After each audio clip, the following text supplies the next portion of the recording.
Okay, let's start. Basically today we're talking about the silent teacher, and silent, we mean the brain and we mean the body or body language. And basically what we're talking about is how we teach without speaking, non-verbal communication, using our body language and also using the information that we know about how our brains work and how the brains of our students work. We started off by asking the question, what do you think are the three most important things that you know about the brain and its relationship to learning? So if you could share your ideas with me, please. The number of cells increases the intelligence. So when the number of cells in our brains increases, our intelligence increases. Not necessarily intelligence. Intelligence is a very broad word, but maybe retention, maybe memory, maybe better performance. Okay, thank you. What else? Who would like to add in? Is there anyone else? The left side works the right side of the body, the right side works the left side. Okay, so the way our brain is wired, it's crisscross. The right half of our brain controls the left part of our body, and the left half of our brain controls the right part of our body. They also have different functions, not only controlling different parts of the body, correct? That's why we have, the girls have more arts and literature, while the boys have more with science and mathematics. Great, so some people are more left-brained and some are more right-brained. However, we're not always just one of them. We have both and we can use both. Yes. Okay, great. No, Excellent. I didn't get this point. The way the left brain and the right brain function is quite different. One is responsible for calculations, mathematics, rules, memorization. The other is responsible for art, music, creativity. So the way our brains function, our two brains, our right and left brains function is quite different. What else? Okay. Works by pulses of electric pulses. This is how nerve cells transfer Okay, great. We're going to be talking about this in more details today. Excellent. Feeds on glucose. Okay, excellent. Different Glucose is centers. very important for the brain. Glucose is the fuel of the brain, among other things, and oxygen as well. Different centers for speech, memory, walking. Okay, the brain is divided into different parts. Each part of the brain is responsible for a certain function. That's why people will have a brain stroke. Depending on where the stroke is exactly, some can lose the ability to speak, some can lose the ability to walk, some can have both, some can't recognize faces. Okay, excellent. So, anything else? Great, thank you very much. Okay, now let's go ahead and talk about the two topics we're going to talk about today, the brain and the body. This is part one of a two-part workshop on brain and body. Instead of having one on just the brain and one on just body language, we actually have both in each workshop. So let's start talking here about the brain. The human brain, of course, looks like this, isn't very much larger than both our fists combined, isn't very heavy, but is actually responsible for every single thing that we do from the moment we're born until we die, and is definitely responsible for learning. Educators are the only people whose job is to change the human brain every day. Maybe brain surgeons can change the human brain, but once in a while. Yes, but we change the human brain every day. And the focus today is going to be on the word change. Some of you have seen this quotation with me before, but today we're focusing on a different aspect, and it's how we actually change the brains of the students we teach. We're going to talk about four main points today related to the brain. One is the neuron, which is the part, the cell of the brain that is responsible for all our learning, our memory, comprehension, examinations, success, failure, pretty much responsible for everything that goes on in our brain. We're going to talk about how it looks, how neurons communicate together, and basically what the meaning of memory, intelligence, retention, why someone may be better than someone else academically, how we learn, how we teach, all of this is based on this very tiny but mighty neuron. Then we're going to talk about growing dendrites.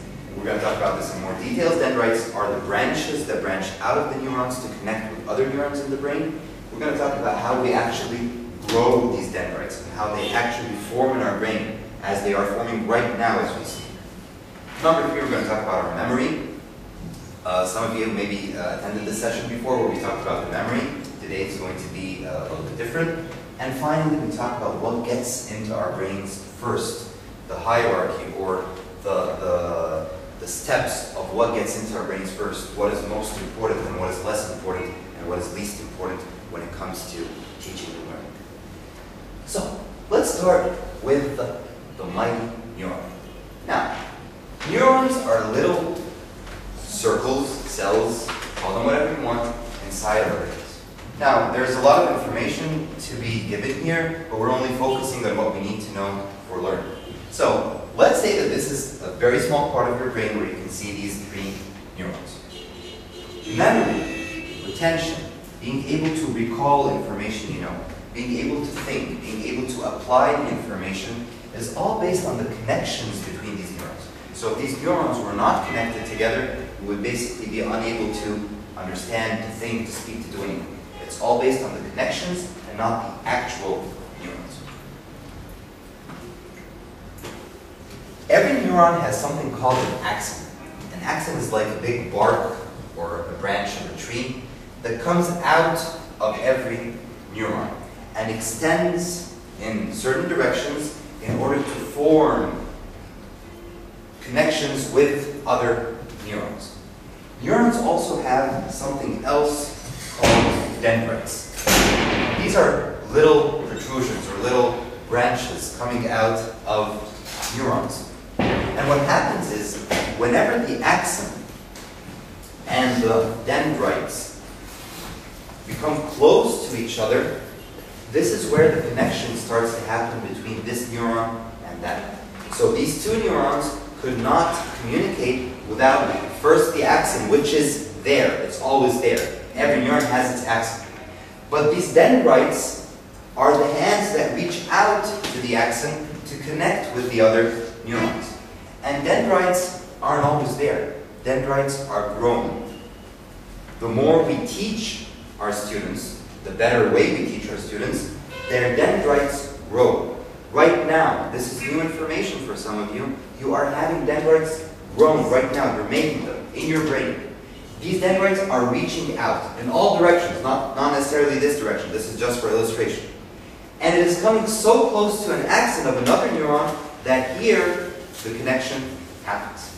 Now, however, there's always this little white space here between the axon of one neuron and the dendrites of the other. So think of it this way. Take a look here, please, for just a moment. Let's say that the information is here, in the middle of the neuron. Okay? The information that we learn, the fact that we learn, the rule that we know now, is stored here. Okay? It actually is. It travels from here to here by electricity, like Mrs. Dali was saying. So it travels through here like it does in a wire. But when it stops here, it can't travel using electricity anymore because this is space. They don't touch. So it travels from here to here just as signals travel wirelessly from a telephone or for something like this or Wi-Fi internet. Not waves, but by something called neurotransmitters. And this little space right here is called a synapse. So let's go over this one more time before we go into more details. Now basically today, we want to know the basics of this, what they're called, basically how they function, and then relate this to learning. And further on, we're going to go into more details. So one more time. Our brain consists of many, many cells. These cells are basically, or the most important thing in the cell is called a neuron. These cells are neurons. Neurons are what make up our brains. Okay? Each neuron has something called an axon, which is like a branch extending from the neuron. The point of this axon, of this branch protruding out of the neuron, is to connect this neuron to other neurons. And then the other neuron to other ones, and so on and so on. Because these connections are what form our learning. Yes? Is this the transmitter and this is the receiver, and the other stand will have another transmitter? Of course, yes. So right here, this cell has another axon like this, connecting to another neuron, and so on. Yes, go ahead. You said that neuron has an axon connected to another neuron. Yes. Okay, but it's... How do you mean connect? Okay, I'll tell you right now. One more time. This is a neuron, Right. and this is the axon of the neuron. which is part of the neuron. What happens is the information that is stored inside our neurons travels from the middle of the neuron to the edge of the axon. And it stops there. Nothing happens. In order for us to learn, we must connect the information here with the information here, with the information here, with the information in all the other neurons. So we need to build a connection between this neuron and this one. What happens is, when we learn new information, our neurons start to grow something called dendrites, these little branches here. And once these branches are very close to the axon, the connection starts right here. And this one is connected to that. The place where they're both connected to each other is called the synapse.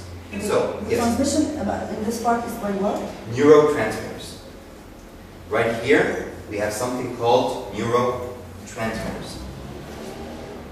So practically, for people who've got learning disabilities, they have something with what? With the... Learning disabilities maybe is very broad because there are many different things. But let's talk about something even maybe a little bit clearer. You know, people have Alzheimer's disease who forget.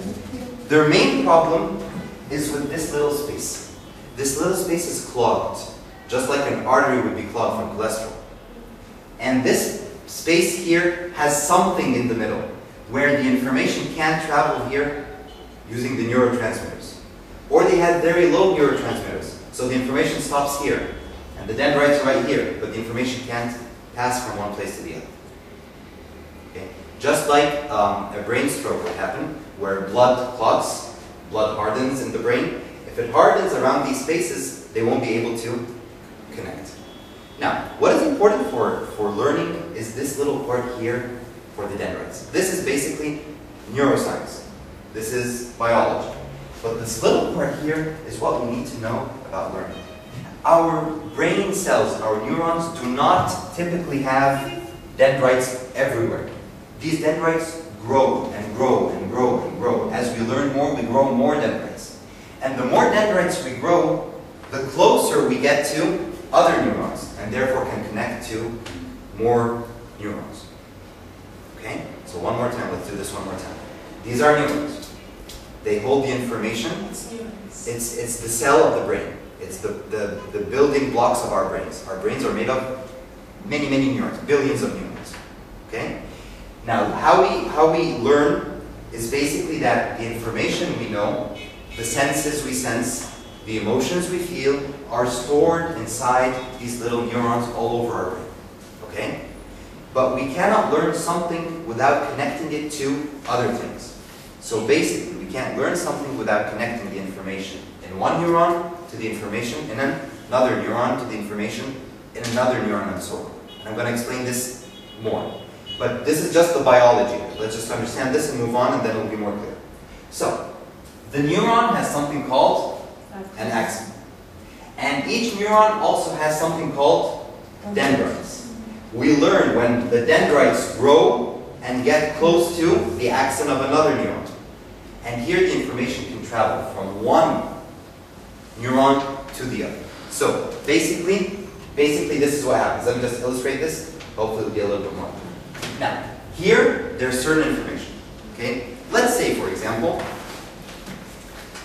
this information says that Egypt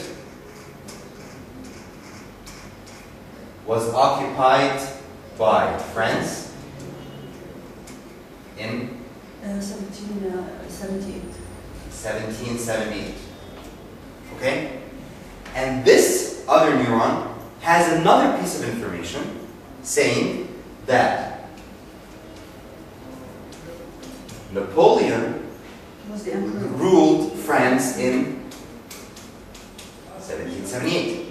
So if I ask you a question now, who was the ruler of France during the French Revolution? We answer and say, Napoleon. How do we know this? By connecting the information we had from perhaps... Excuse me? Not the French Revolution. The French occupation. Occupation, sorry. French occupation, I'm sorry. The French occupation of Egypt. Who ruled France during the French occupation of Egypt? Napoleon. Okay? How do we know that? Because we learned a week ago that Egypt was occupied by France in 1778. And we learned today, the only thing we learned today is that Napoleon ruled France in 1778. So our brains had this connection between this neuron and that in order to be able to deduce that or conclude that Napoleon was the ruler of France during the Egyptian Revolution. Sorry, during the French occupation of Egypt. Now, basically what happened is, the information is stored right here. The information is stored right here. What happens is this information, when we need to recall it, moves in a path inside the axon and stops right here. And it can't move any further. If there were no dendrites here, it would just stop there. I could never connect this to that. I would simply be unable to connect. But when I teach you this information, you start to grow these dendrites in your brain. And once they're grown, they stay there. And these dendrites are now very close to this neuron. And so these little particles of information can now travel into the dendrites, coming into this particular neuron, giving me an understanding as if these two now are connected and it's one big thing. As if now we know that Napoleon ruled France in 1778, which is the same time that France occupied Egypt, and that Egypt was occupied by France, by Napoleon, who ruled France in 1778, and it's all now connected together. People who have certain learning disabilities have a problem right here. They have a problem connecting this information to that information. They simply can't. They know this by itself, and they know this by itself. But to connect them together, they have a really hard time. Excuse me? Probably with the dendrites. Yes, they're unable to grow dendrites, or they have a problem with the synapse. Why is it so common that way? It's so common because, perhaps, of the way we teach. Because our dendrites grow when we really understand something, when we practice it more and more, and when we feel that it is important. But if I teach something to a student and he feels it's not important, he doesn't grow these dendrites. So the information doesn't go into the neurons, into the long-term memory. It just stays in the working memory, which we're going to talk about now. And after a while, he loses it. And therefore, the information is here, but it's not connected to anything, then it's lost. Unless they're connected together, the information gets lost. It only stays when it is connected to each other. One more question. The dendrites, definitely the neurons, the axon would be shown when they are looking in the brain, the human brain. Yes. The dendrites برضو are shown? Yes. They are Grown. They are small cells? Yes. Cells as they like arches. Yeah, it actually looks like this. This is how a neuron actually looks like. It's something like this. It's not really a circle. Okay? Now, the dendrites are something like this.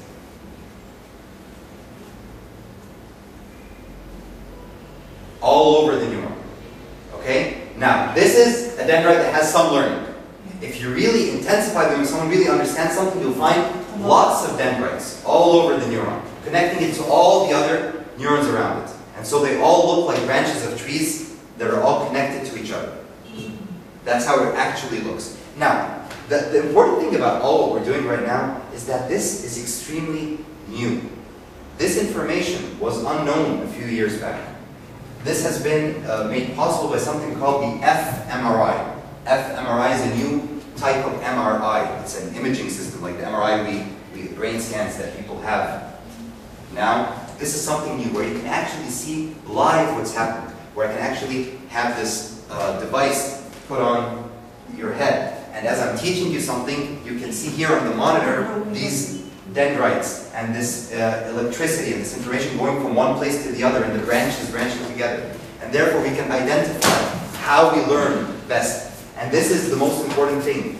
Our MEC course, which is what we're going to talk about at the end of the session today, is focusing on some things that have to do with innovation, some things that have to do with the way teaching is going to be transformed completely. In 10 years' time, we're not going to be teaching the way we're teaching then.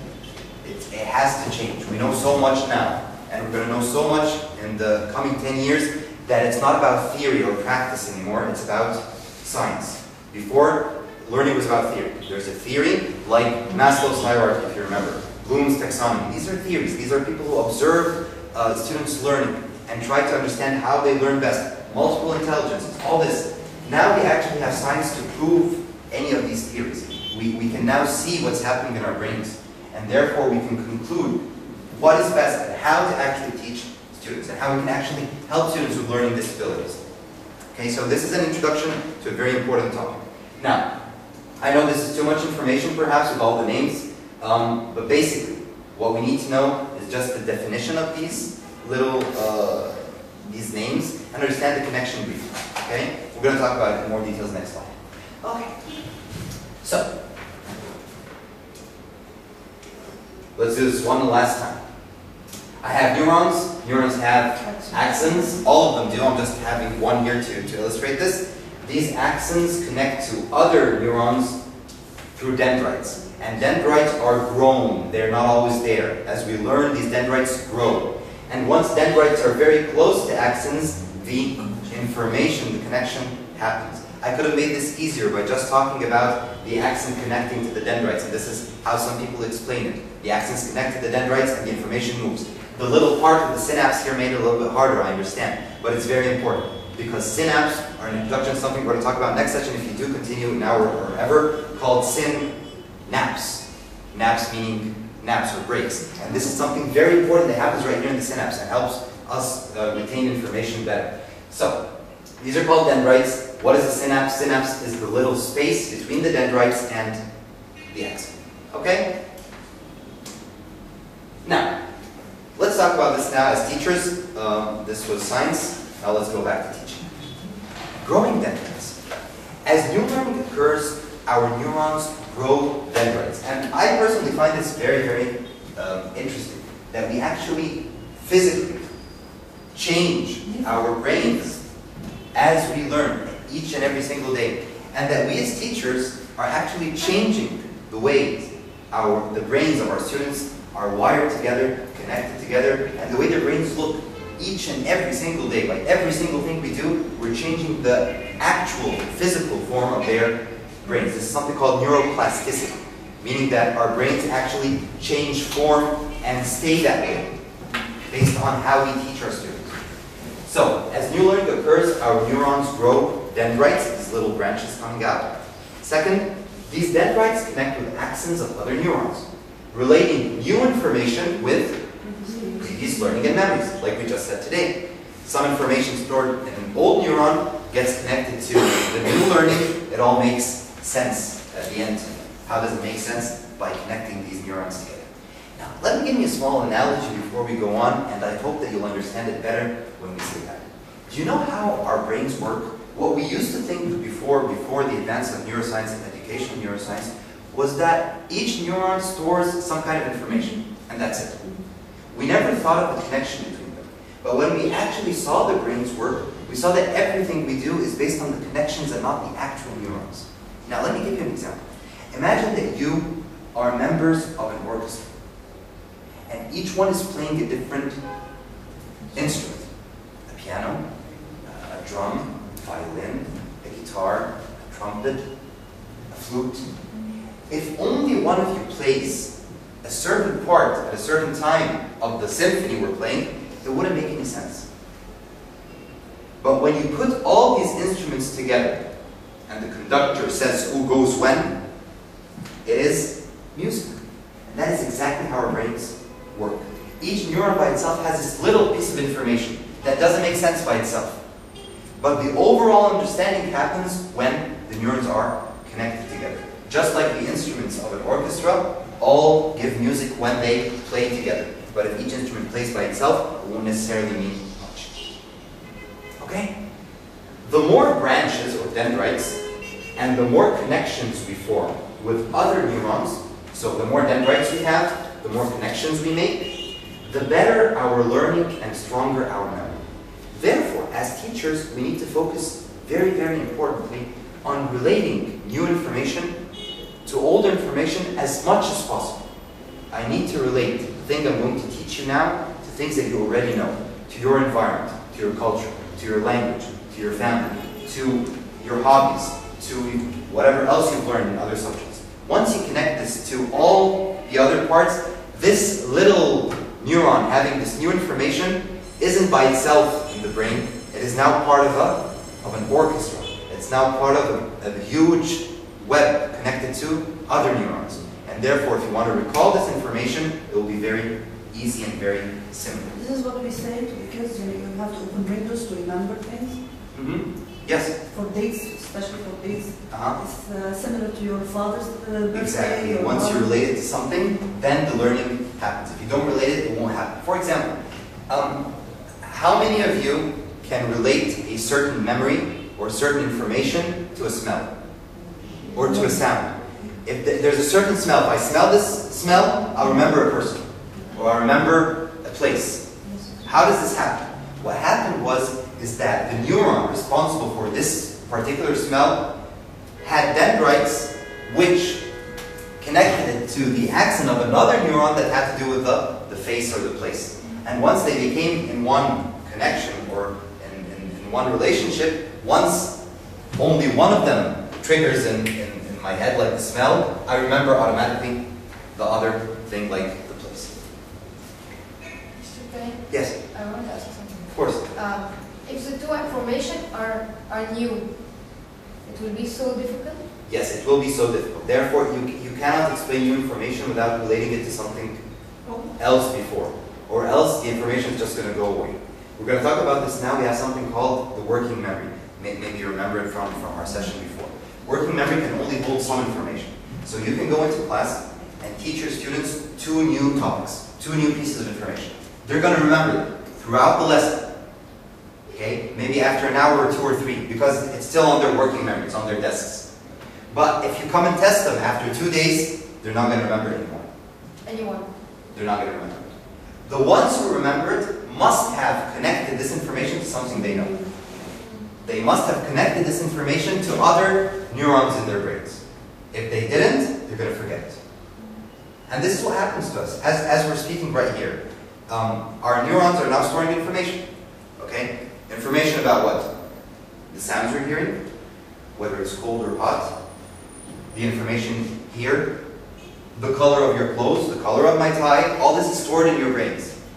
But tomorrow you're not going to remember the color of my tie. You're not going to remember the sound you heard. Why?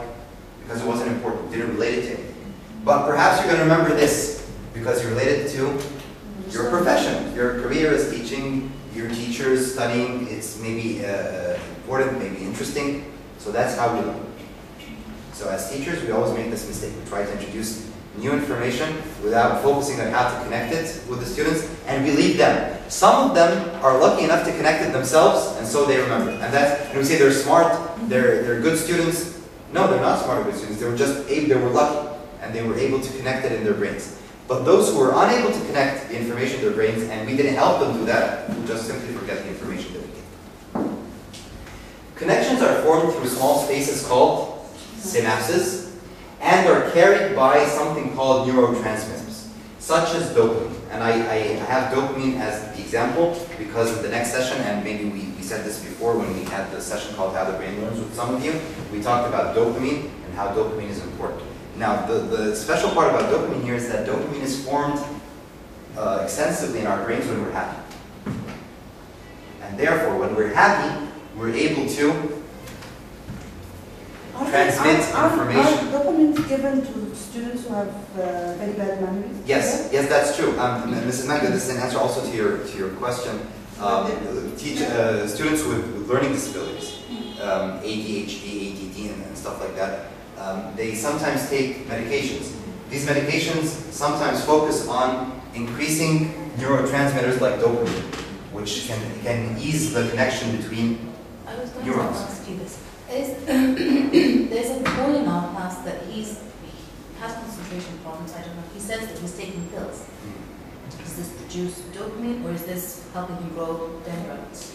Of course, it would differ completely what he is taking. But most drugs focus on the neurotransmitters, on the enzymes in the brain, like dopamine.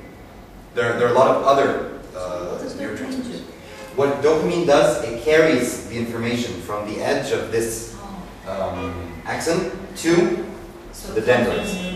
Exactly. It's the thing that makes transitions, the thing that makes the information jump from here to here. If there is no neurotransmitter such as dopamine, we won't be able to connect these together. And as we grow older, these enzymes grow less in our brain, like dopamine. That's why as we grow older, our memory isn't as good as it was when we were younger. But apparently with a problem like Alzheimer's, the problem is in the space, the synapse. That's Yes. why they cannot have a Exactly. Even if they have dopamine, it might only help a little bit.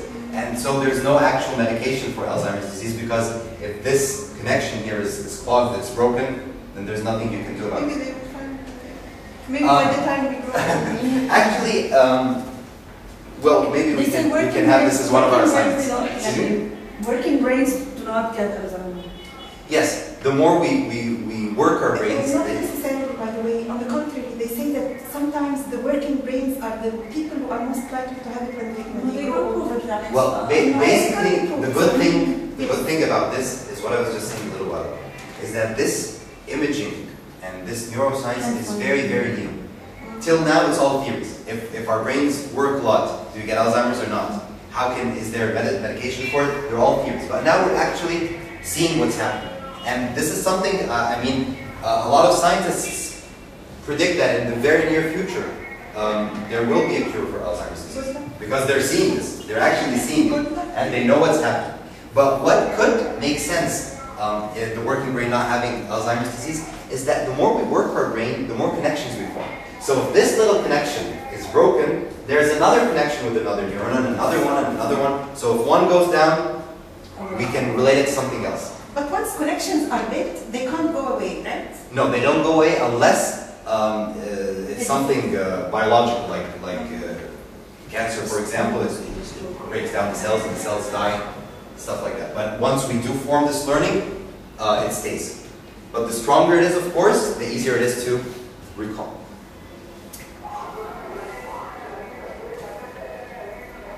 Okay, our memories.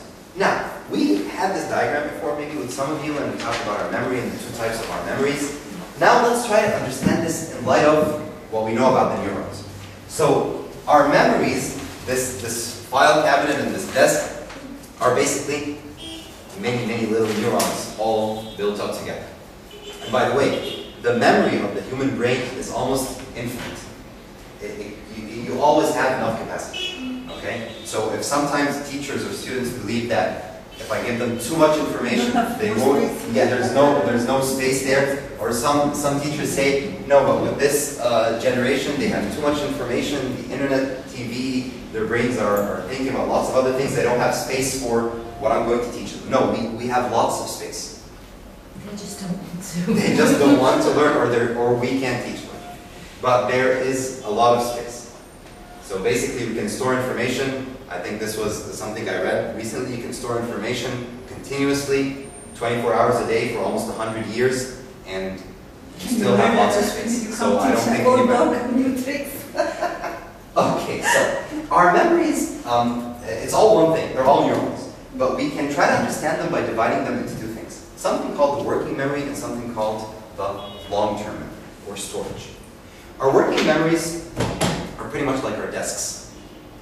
And the clutter here on the working memory is the information that we attain right now. And this is what we use. So for example, I have work right now. So what do I need on my desk? I need the computer, I need this device, I need the pen, I need another pen, I need a paper. All this is in front of me on my desk. This is what I need right now. But in my file cabinet, my storage, I don't have this. This is right here. Now let's say this paper is very important. If I leave it on my desk, and then I put more information and more information and more information on my desk, it's going to get lost. It's going to fall down. So what do I need to do if this is important? I take it and put it in my file cabinet. I put it in my files. I save it on my hard disk. I put it in my bag. I put it somewhere safe. So this is exactly what happens in our brains. We have the working memory, which has everything we need right now. And then we have the long-term memory, which is where we store the information that we have, that we give importance. Now, we basically have inputs and outputs for our memories. Our working memory has 3 inputs. 3 things go into the working memory. One is the information from the environment, which we sometimes call distraction. Just like sounds that we hear from outside while we're trying to focus on something. Just like the sound of the class clown trying to be funny in the middle of an important lesson. Just like the sound of a cell phone, of a telephone ringing in the middle of our class. Distractions. Things that happen or information that comes from the environment.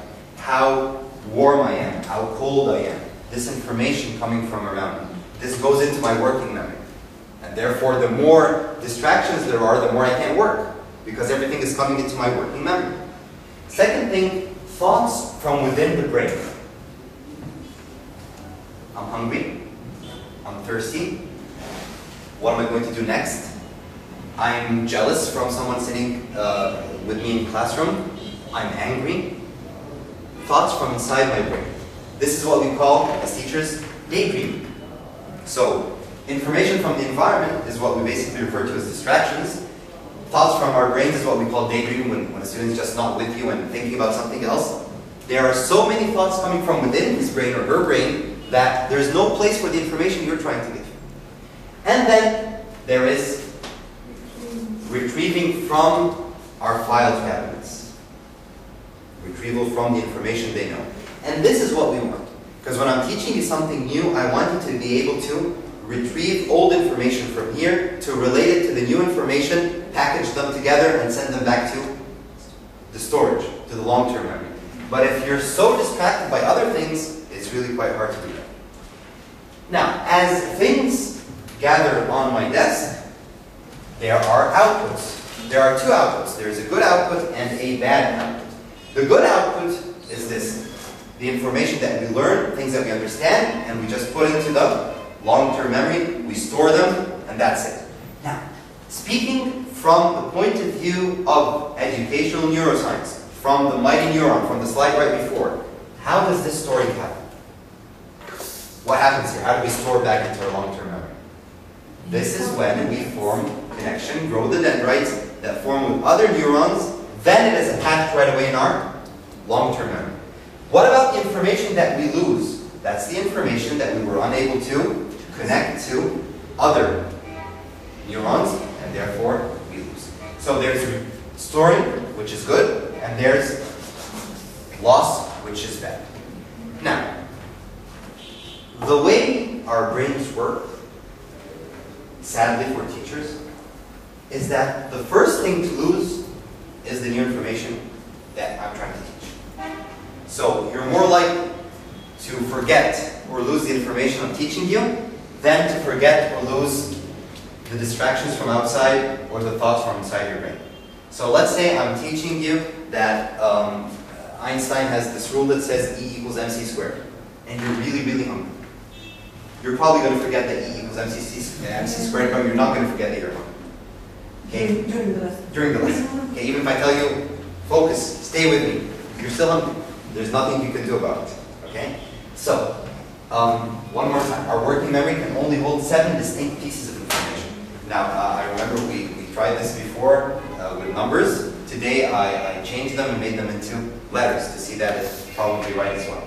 We can only hold up to 7 distinct, different, unique pieces of information on our working memory, on our desks at the same time. Once we go over 7, something's lost. Okay? And therefore, when I teach my students and I give them so much information, without connecting this information to anything else and without giving them sufficient time to discuss or practice, what I'm doing is I'm just putting so much information on their working memory. They're going to remember what you're saying now, but they're going to forget what you said 5 minutes ago, and so on and so on and so on and so on. And at the end of the day, I'm going to give them a quiz about the 20 different pieces of information that I taught them. They're only going to remember 7. That's most probably what's going to happen. So if I'm teaching... So a student who gets 7 out of 10 is one of the perfect students. If you're teaching them 7, if you're teaching them 10, yes. If you get 7 out of 10, that means he's excellent. Because his brain can't hold any more than 7. Well, here comes a good question. What if I have a student who remembers 10 out of 10 in a class where I taught in a bad way and they all remember, the best one only remembers 7? Excellent. The extra 3 that he got from everybody else are not in his working memory now. They're in his long-term memory because he connected them to something else that he knows. And this actually changes our perception of smart and stupid, of smart students. Smart students aren't students who have bigger brains or smaller brains or faster neurons or more dopamine. No, they may be just students who connect information to things that they already know. They know how to use their brains. Exactly, they know how to use their brains, But this is something I think we're supposed to be training them to do. The idea of, and this is why we always say before starting your new lesson, build on the old one thing. I mean, exactly. recall what they already know, so you start building on what they already know. Exactly. So we have to do this first intentionally, and then second, we have to teach them. I said this before. This is something I teach this to my students. This is how your brains work. You actually grow dendrites. As I'm talking now, this is what's happening. If you don't learn this way, if you don't study this way, you're not studying. You're not learning that well. So I'm helping you understand how to understand. If we teach them this, and if we are deliberate with it, it will be much better. So I was going to ask, is it a good idea to tell them, to give them this information? Of course, definitely, definitely. Because now you're teaching them the very important tool. Yes, you can modify it to be as simple as Depends possible. on the age, of course. It's very It important. depends on the age of the children, Yes. whether you would like to explain such a big thing, or at least the technique of how to remember things. Actually, I can show you a video next time if there is a next time. They did this with some students who were actually very young, and they taught them this in a simple way. And the students actually learned better, maybe 30%, 40% better, and they interviewed these students. And these students were actually saying, yes, once I knew that my brain is actually growing things inside, and this is what's happening inside, I learned better. And they're actually happy that they know that there's something. It's really interesting. It's like It's happening to me now. For example, I have a very bad memory. So that's why I try to connect why do I have a bad memory? exactly, but because you're not trained to connect to other I things. think they also should know something. Exactly, excellent. And some teachers actually teach this as the first class in the year. Before talking about our subjects, today and tomorrow we're going to talk about this. I Okay, think once even it's- when they're very young, they're very interested to know. It's amazing to them. It's like magic. When you tell them that this is happening, they're like, oh my, it Yes. makes them stop and think and relate, and they're happy to use It's true. So it's not just about learning something in order to pass a test or to know this information. No, this is something that's actually happening inside of me that will make sense in lots of other ways. And that's why people who actually have strong memories are not people who are born geniuses with strong memories. They're just people who are able to connect information together and are able to recall this information in a way. It's something that they maybe know without learning. It's just something that they have. But if I'm able to learn this, then perhaps I have a better way of doing this. For example, mnemonics. I had something here to show you maybe at the end, where we teach vocabulary words, hard vocabulary words, using cartoons, using drawings, a certain cartoon. Now what happens is, we learn these words much faster and they stay in our brains for a very long time this way. For example, the word abridge. Abridge means to shorten, to make smaller. Now, if we learn the word abridge by using a drawing of a bridge, a bridge, linking two mountains together, for example. If I wanted to go from here to here without the bridge, I'd have to go all around. But now there's a bridge, I can just go this way. So what does a bridge do? It shortens things. Once I have this image in my mind that I connect how a bridge helps shorten things with the word abridge, I'm never going to forget the word. But if I just say abridge means shorten, then I am going to forget the word. However, you can get away by teaching your students 7 new vocabulary words in a lesson and having them at the end of the lesson recall these 7 words perfectly. And you go out of your classroom content, happy, I've done my job, they now remember 7 new vocabulary words. Tomorrow I'm going to do 7 more. So if I calculate 7 times 5 days, that's 35 words in a week. In 10 weeks, that's 350 words. Perfect. After the 10 weeks, test them. They're not going to remember the 350 words. Why? Why did they lose some information? Because the 7 words you tested them on the day are just here in the working memory. Some of them get stored here because they can link them to things that they know, and some do not. What about practice? Why do we learn better when we practice? Don't they say practice makes perfect?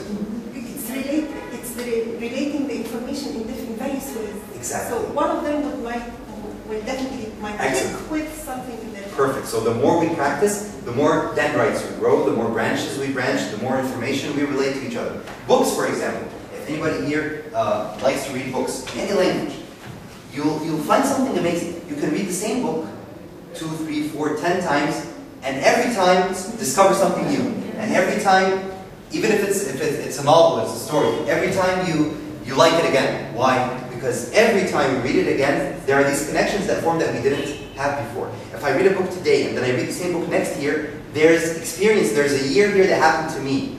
New neurons, new information in my head. When I read it the second time, I relate to the new information that wasn't there a year ago, and therefore it makes more sense to me, perhaps.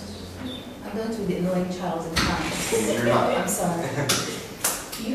They take math, science, Arabic, religion in a day. If I give 7 new things in math and somebody gives me 7 new things in science, which 7 things are they picking up? Because it's not just 7 things, this is like 7 things every 45 minutes, which makes it a lot of information. So what is getting stored? Okay, I'll give you a very good example. Now, Ms. Heba here teaches art. Okay? Now, let's say she starts her art lesson at 1 p.m. until 2 p.m. Let's say it's an hour. At 1 p.m., all of the students have on their desks paintbrushes, color palette, canvas. What else do we do? They have lots of things in front of them, and they're working. Okay, and they're learning. Now, when it's 5 minutes to 2, 5 minutes before the lesson is over, she lets them tidy up, put everything back in place, and have a clean desk. This is exactly what we want to do as teachers. We want to go in, give them the 7 pieces of information, practice them, discuss them, relate them to other things, put them in long-term memory, clean their working memory, and leave the classroom. So when the new teacher enters, they have a clean working memory. But what about the information they do talk about? It's now stored in their long-term memory. Now they go home, they do homework. How? They take from their long-term memory, they put on their working memory, they use the information, they put it back into their long-term memory. Each time they do this, they form new connections. So they learn better. Now you come tomorrow, you revise. What did you do? You got again from the long-term memory into their working memory. Use the information, made new connections, put it back. Now the information is stored. Now what happens is, and we sometimes blame the students where actually we should blame the teachers, is that a teacher goes in, gives the information, does not care about building the connections or putting it to long-term memory, leaves. Perhaps they understand it very well, but when the other teacher goes in and gives them new information and new information and new information, they have to lose something. And the point is, they're not going to lose everything. But that one little neuron that they remember from your math class or from your English class or from your history class, they still remember it, but it doesn't make any sense. Because the other branches, the rest of the network was dropped. So they may remember, for example, the second day that, Ms. Deli told us something about 1778. I remember this date. They remember definitely 1778. And it had to do something with France. What did it have to do with France? They don't remember. Why? Because this particular part was lost and no connection was formed. Okay, ready? Okay, not ready.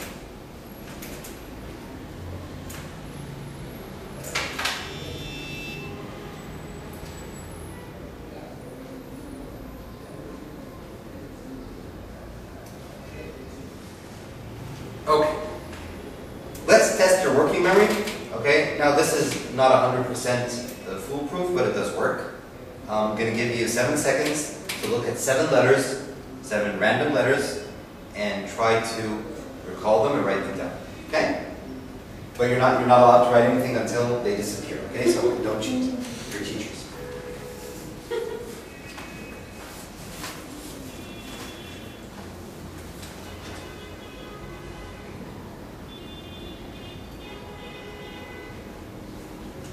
Okay, write it down.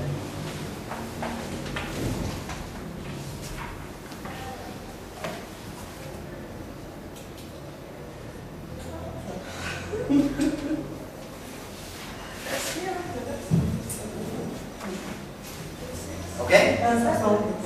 Okay. Ready? Yep. It's getting harder now.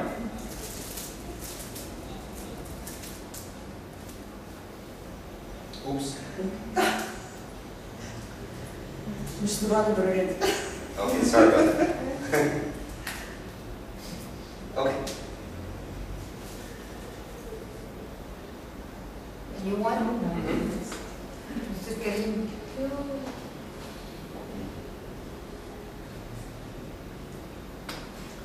Okay, right there.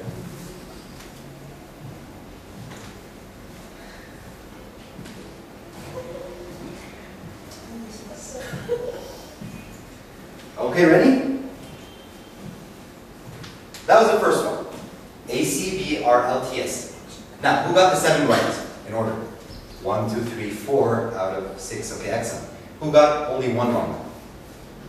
Excellent. 2 wrong? No, one. I forgot to. Only 1. Okay, excellent. So, most of us, a very big percentage of us, 80% of us almost, were able to recall pretty much the 7 random letters. Now, one thing here, I saw Stancy do something. I saw her write A, B, and then C in the middle. Okay? Now, what she did right here was connect the information that she just learned, which is ACB, to information she already knows, which is the alphabet. The A, B, C. So all I need to do is just switch the C and put it in the middle. And this is the type of connection that we talk about. Okay? I did something with AC Berlitz, because I know that's Okay, Berlitz. so, exactly. Okay, excellent.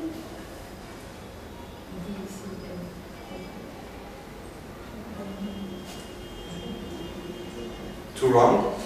Who got 1 wrong? No, 2 wrong. Oh my God, I got 5. 3 wrong? 4 wrong? 5 wrong?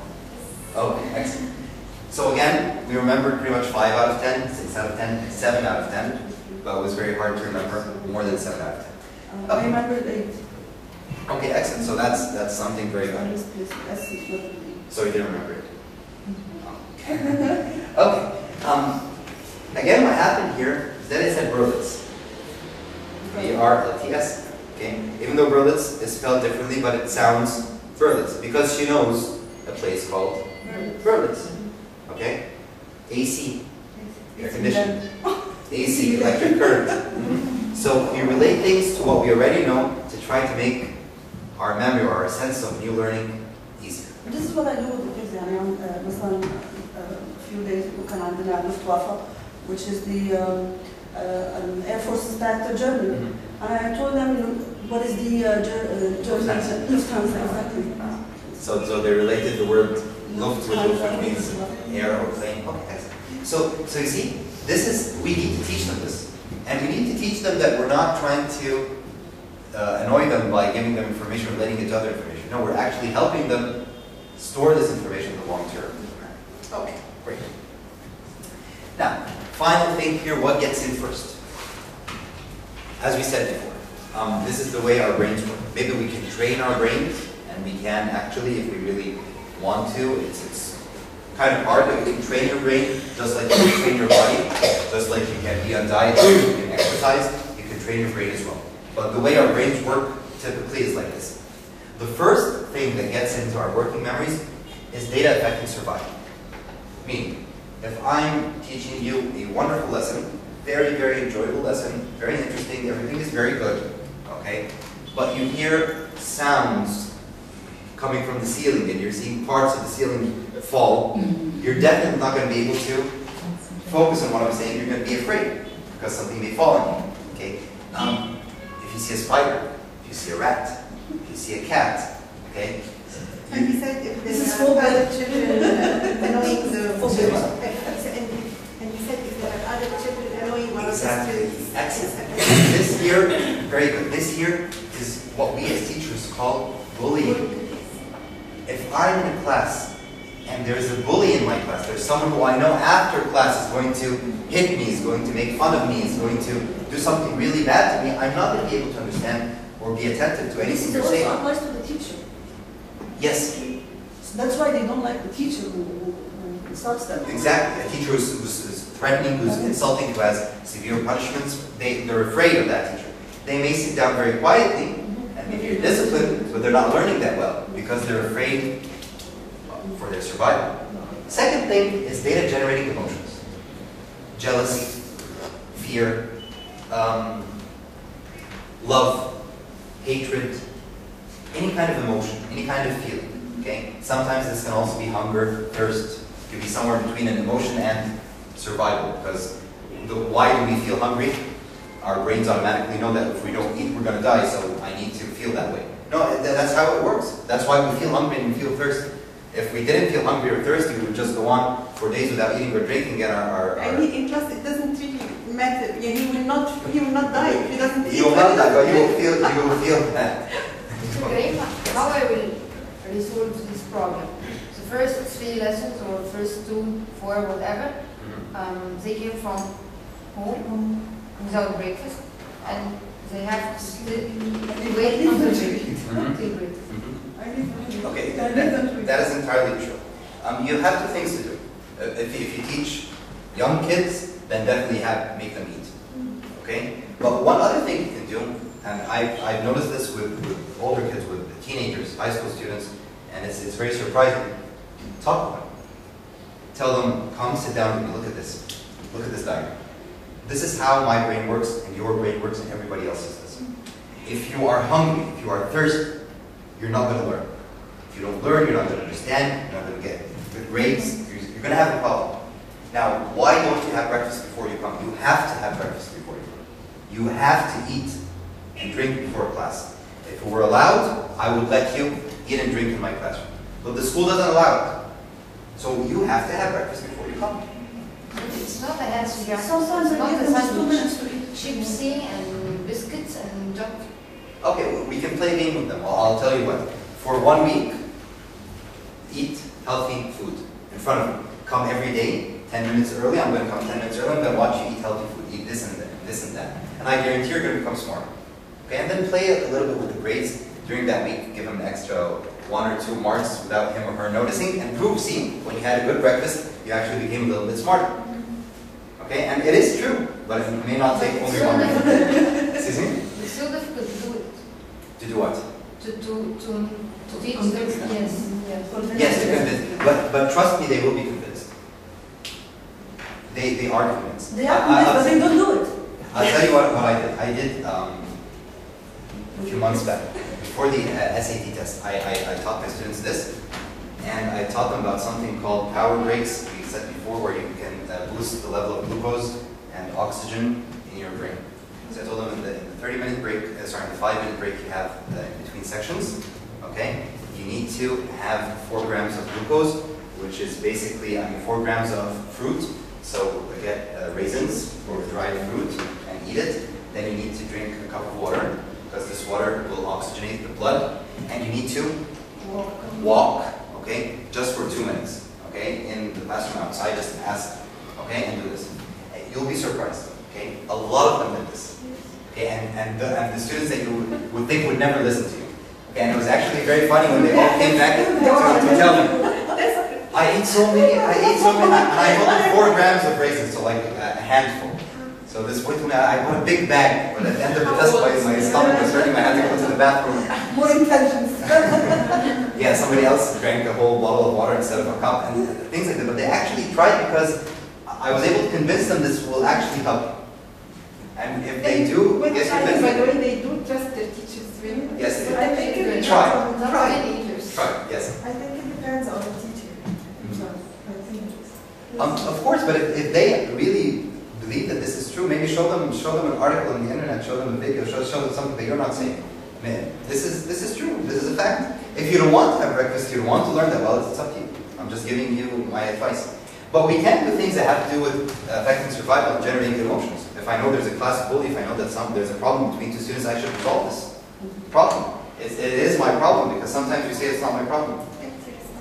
It is my responsibility, first of all, and second of all, it affects how they learn in my classroom. Because if they have a problem here, they're not gonna learn. So I need to tackle this. If there's jealousy, if there's fear, if there's bullying, if there's any kind of survival or emotion issues, I need to try to resolve this as much as possible so that the learning that I'm giving them goes in as a priority.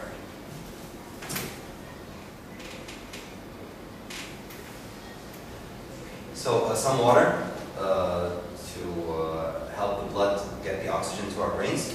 5 minutes break.